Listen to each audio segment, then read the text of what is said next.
Hi hello అందరికీ welcome to my channel. ఈరోజు ఎంతో నూరూరించే పన్నీర్ మటర్ కర్రీ చేయబోతున్నాను. దానికి కావలసిన పదార్థాలు: ఉల్లిపాయలు, ఎండుమిర్చి, బిర్యానీ ఆకు, పన్నీరు, గ్రీన్ పీస్, టమాటా, ఉల్లిపాయ, కొంచెం ధనియాలు, కొంచెం జీలకర్ర, కొంచెం అల్లం, చిన్నది వెల్లుల్లి, తగినంత ఉప్పు, ఆయిల్.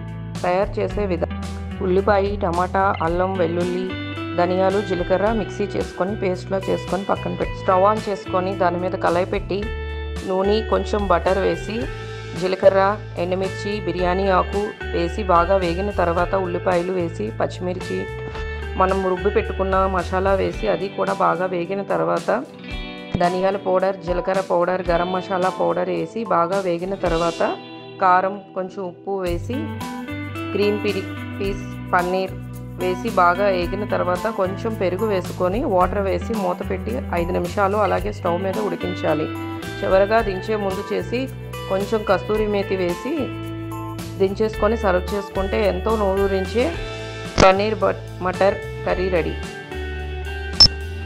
అంతే, ఎంతో నూరూరించే paneer matar curry ready. Please like and subscribe my channel.